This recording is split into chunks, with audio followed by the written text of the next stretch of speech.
नेपाळमध्ये भारतीय प्रवाशांची बस नदीत कोसळली, 14 जणांचा मृत्यू, महाराष्ट्रातील लोकांचाही समावेश. नेपाळमध्ये शुक्रवारी मोठा बस अपघात झाला. नेपाळमध्ये 40 भारतीय प्रवाशांना घेऊन जाणारी बस तनहुन जिल्ह्यातील मर्त्यांगडी नदीत कोसळली.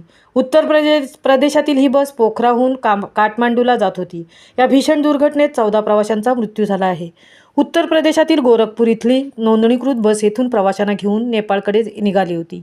बसमध्ये प्रवास करणारे प्रवासी महाराष्ट्रातील रहिवासी असल्याचे सांगण्यात येत आहे. नेपाळच्या तानाहुन जिल्ह्यातील अबुखैरिनी परिसरात उत्तर प्रदेशातील बस मर्त्यांगडी नदीत कोसळून अपघात झाला. नेपाळ पोलिसांनी या घटनेला दुजोरा दिला आहे. जिल्हा पोलीस कार्यालय तनहुनचे DSP दीपकुमार राय यांनी म्हटलं की उत्तर प्रदेश FT 7623 क्रमांकाची बस नदीत कोसळल्याची माहिती मिळत आहे. या बसमध्ये तब्बल 40 प्रवासी होते आणि त्यातील 14 जणांचा मृत्यू झाला.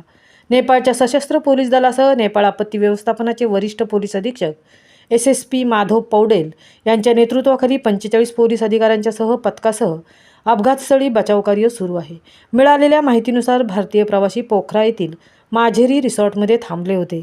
त्यानंतर शुक्रवारी सकाळी पोखराहून काठमांडूसाठी निघालेल्या बसचा अपघात झाला. महामुंबईसह जगदीश भोईर, नेपाळ.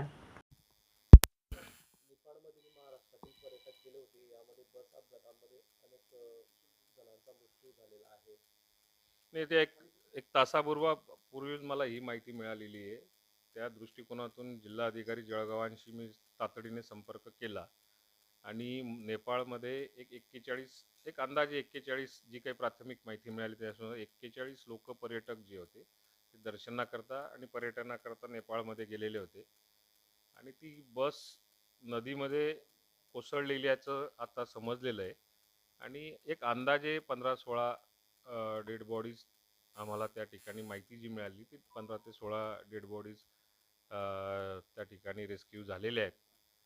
मी आत्ताच रिलीफ कमिशनर उत्तर प्रदेश यांना तो निरोप दिलेला आहे. आमच्या विभागाच्या डायरेक्टरांकडनं तो निरोप पोचून जाईल आणि नेपाळ शासनाकडनं ज्या काही आपल्याला रेस्क्यू होणाऱ्या बॉडीज असतील त्या उत्तर प्रदेश रिलीफ कमिशनरांनी त्या स्वीकारून त्या जिल्ह्यामध्ये महाराष्ट्रामध्ये पोहोचवण्याची त्यांनी व्यवस्था करावी अशा प्रकारची विनंती रेस्क्यू टीमला आणि रेस्क्यू करणाऱ्या जे रिलीफ कमिशनर जे आहेत उत्तर प्रदेशचे त्यांना त्या सूचना दिलेल्या आहेत.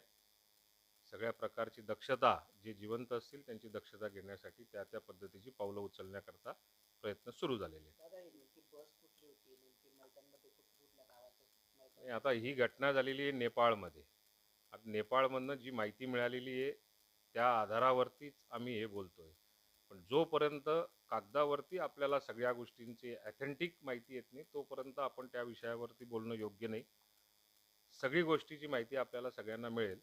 पण आत्ता सर्वप्रथम जे काही अडकलेले असतील त्यांचा जीव वाचवणे आणि जे काही दुर्घटनेमध्ये वारले असतील त्यांना आपल्यापर्यंत नातेवाईकांपर्यंत कसं पोहोचवणे याच्यासाठी प्राधान्याने काम केलं जाईल.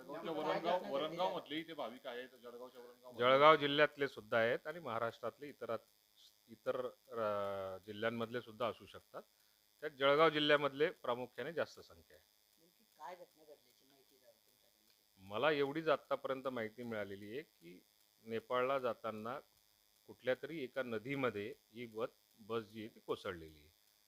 पूर्ण माहिती आल्यानंतर मी आपल्याशी बोलू शकतो. नाही, त्याची कल्पना नाही मला. नाही,